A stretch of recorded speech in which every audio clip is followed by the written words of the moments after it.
Hello everyone, welcome back for another bit of APUSH. Today we'll be looking at key concept 4.2.1, the causes of the market revolution. So time-wise, we are in the early 1800s at this point, pretty much going 1800 to 1848. What we're focusing firstly upon here is how the United States economy is changing in the early 1800s. Ultimately, this is going to be caused the market revolution, and here we go. Alright, so first thing to kind of know about here is how market structures were changing, how the economic situation was altering a little bit now that we are our own country, and as there are technological shifts that happened in Europe, in the US, and all over the world. So let's give a definition to this term, the market revolution. It says changes in labor systems, populations, and transportation in the Northeast and Midwest. Two things to know there. First is that there are three components to the market revolution. Labor systems were changing because there were immigrants coming in and changing sort of desires by people and producers of what they wanted to be making. Secondly, I guess the populations more has to do with the fact of there being more immigration, and transportation is about how goods and people can be moved about the country. And as all these things shifted and got a little bit more efficient, that caused our economy to change.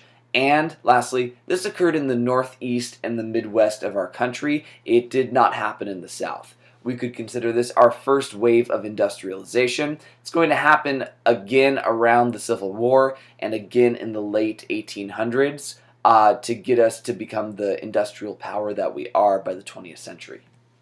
Alright, so what does this look like? Manufacturing. So the place where manufacturing really starts to become an economic thing, an economic benefit, is the New England region and the Midwest. Okay. Now initially when we're looking at this in early manufacturing, we're talking like 1790s when we are first a country. Right? Now there are desires by the Federalists, typically people like Alexander Hamilton, that wanted our economy of our new country to be focused on manufacturing because they said that's where the economies that are successful today are going. We want to be a successful economy. We should be going there too. All right, so New England focuses on that, Midwest as well. Another reason for why they were able to be successful there, early factories had to be along waterways, typically rivers. They would use the water as it flowed by to turn wheels, which would then turn all their gears and machines that they had within those buildings and factories. These early factories also had assembly lines. Assembly lines is the idea of no longer is one person putting a final product together from raw resources to manufactured good. It's the idea that you decide, all right, we're making this good. There are how many steps in it? We take one person does each of those steps, and they do that one step all day long. Okay, it takes less thinking in order to just do one task, and it means that labor becomes de-skilled. People no longer knew how to make a full product, they just knew how to do their one job for that factory. Okay, makes production more efficient, but it also takes away some artisan crafts because things become made in factories instead, manufactured in fact.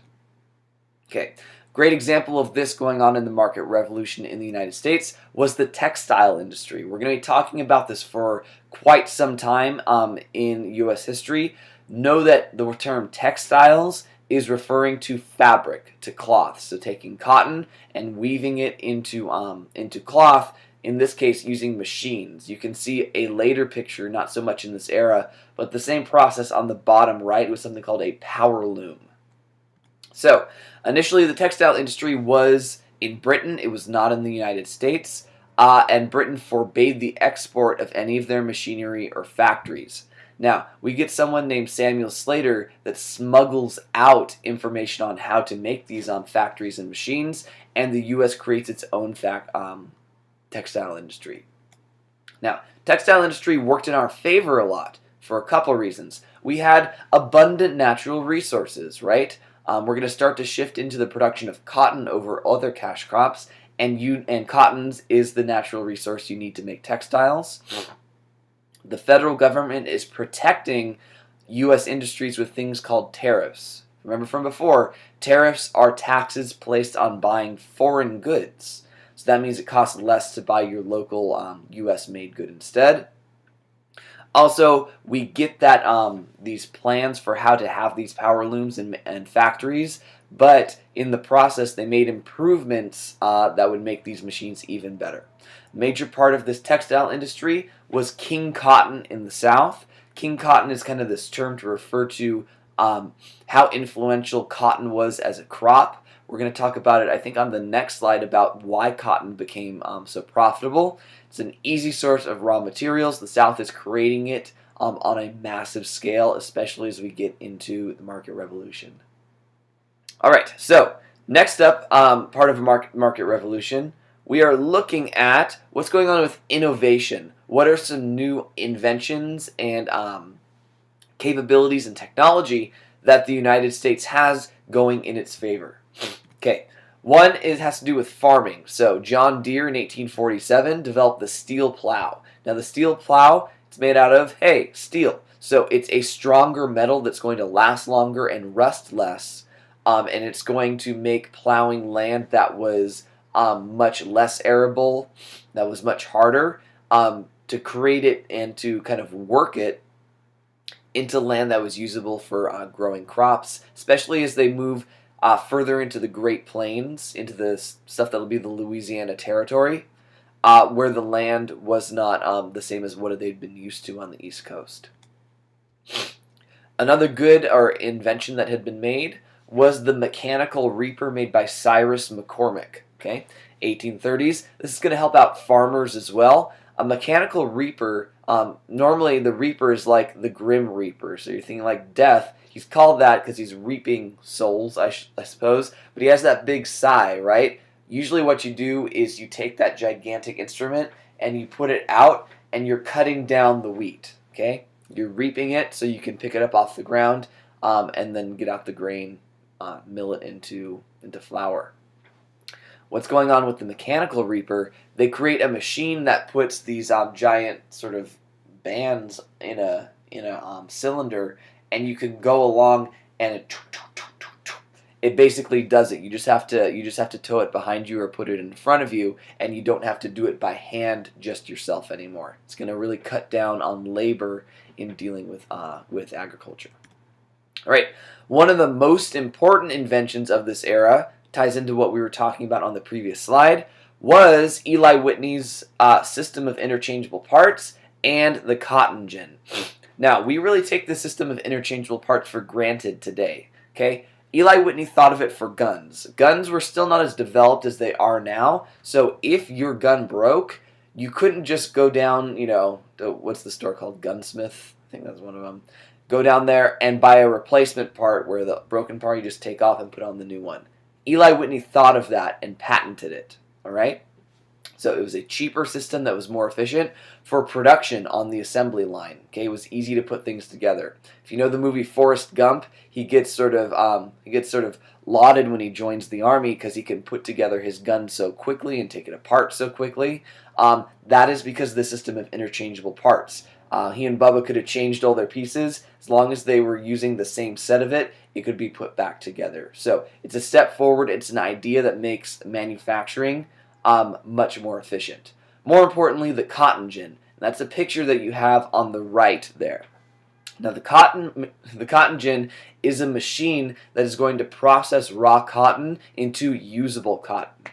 Now the problem with cotton in the past is it is a tricky crop to pick because it has a lot of seeds, a lot of husk, and in order to separate the cotton into just the cotton fibers, it would take hours upon hours to get those apart.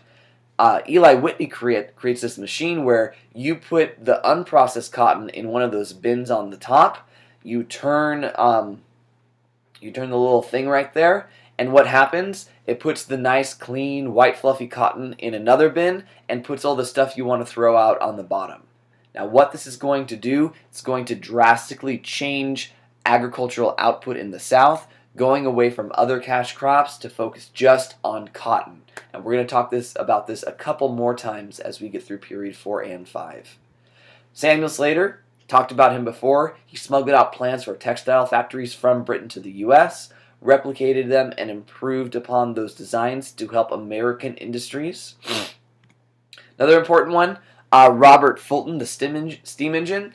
Something to realize about this is the steam engine, other people with lots of know-how looking to invent things had been trying to invent this for a while, and in many cases they were invented in isolation from each other. Robert Fulton often gets credit for it in U.S. history. Now, what steam engine does is it boils water under pressure, which then uses that pressure of the steam to move pistons, to rotate things, which could then turn the cogs and the gears in machines in these factories. Now, this could be used on railroads to move a train forward, could be used on a steamboat to move a steamboat forward, and in factories as well. Now, this is an important step for factories because no longer did factories have to be next to a waterway to turn the wheels, to turn their gears. Now, they could be in cities, which means that factories will move into cities, which means people looking to work in factories will move into cities, and this will cause the process of urbanization that we will talk about at a later time. Another important invention, the telegraph. So there it is to the right, right there. It's a system of using Morse code, if you've heard of that. So a system of dashes and lines in series that you could send messages far across the country and eventually across the ocean and around the world as well. Okay, this is around until the telephone kind of takes over for it, and eventually email as well, much later on. But this cut down communications. The idea that you could send a message from city to city, from place to place, instead of having to carry a handwritten message on a horse or on a canal or on a boat somewhere far across. It cut down how long communication took. So that's important for developing our industries and our economy. All right, here we are at our last slide. So this one's kind of focusing on transportation for the most part. Let's talk about how transportation was changing early on. One of the first changes when we look at kind of the late 1700s, early 1800s, were toll roads. I believe I've told you before that roads were not complex as they are today. They weren't paved. They were dirt. The roads are going to look, if you look to the right of the screen, where those horses are. They were dirt. Things were cleared away and they were kept to be used for horses and carts, but they weren't for massive use. Oftentimes these early roads, what people would do is if they owned a lot of property, they would build a road going through their property and charge a fee, a toll, for going through their property. Okay? So early roads were not for everyone's use. You had to pay for them. Right? Canals were another way to get across land. Remember, water was a much easier way of moving across the landscape if you could. Rivers, moving through the ocean and going down the coast. Canals were used in ways where there were not rivers or the ocean nearby in order to take advantage of that. So the way these canals worked is exactly how you see it to the right. There'd be some sort of barge in the canal, and then a horse and a carriage would pull it along, tug it along the canal, and they could transport very heavy loads on that despite the water being only a couple feet deep. All right. Later developments, we see a shift from these roads and canals being small scale and local to there being an interest in the federal government creating these things all across the Midwest and New England to support the growing market revolution. So roads were starting to be funded by the federal government. One of the famous ones is called the Cumberland Road that went through the Appalachian Mountains. And the Cumberland Road is the picture on the bottom right there. It's a key component to something called Henry Clay's American System that we'll talk much more about at a later time. What you need to know is it was a plan within Congress to use federal money and power to support the market revolution, to help our industries grow through protective tariffs, through internal improvements, and through a strong central banking system. Other types of transportation, more canals, this time funded by state governments. The best example is the Erie Canal, which went all the way across the state of New York. It's in the middle picture right there, going from the Hudson River all the way to Lake Erie. Okay, so the rivers weren't serving them as best as the people of New York needed, so the state of New York built this. It could transport goods it could transport people as well who wanted to move westward. Okay, last one to develop were railroads. It's the last to develop because you needed the steam engine in order to do this, and it was a lot more dangerous, especially at first.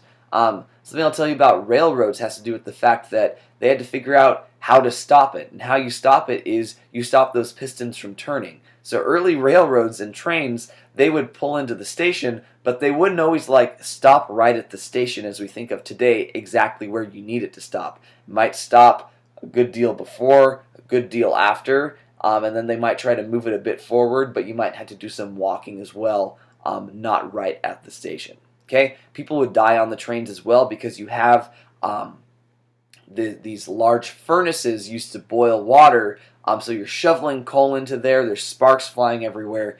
It was dangerous, but it also helped us transport things much more easily.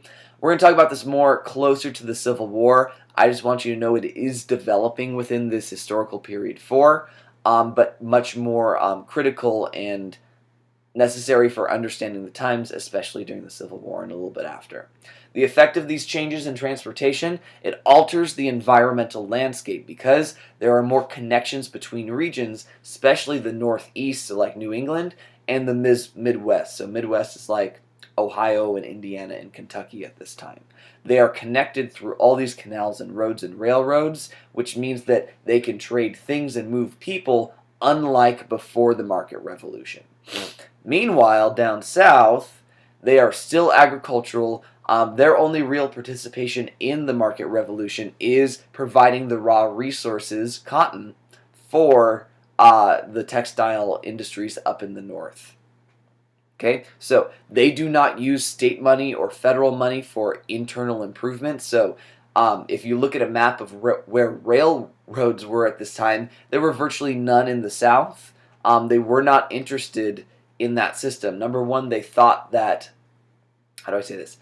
They thought that that money should not be used by the federal government on the states. The states should be spending that money, but they also said, we don't need it because we are so successful agriculturally from cotton. Why would we build all this stuff that we don't need?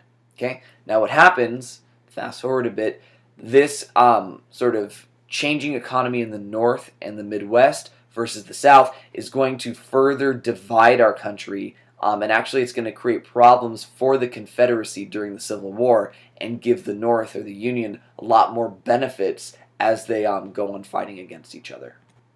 Alright, thank you so much for watching. You know your next steps. You've always got some work to do. So, here I am signing off, and I will see you later.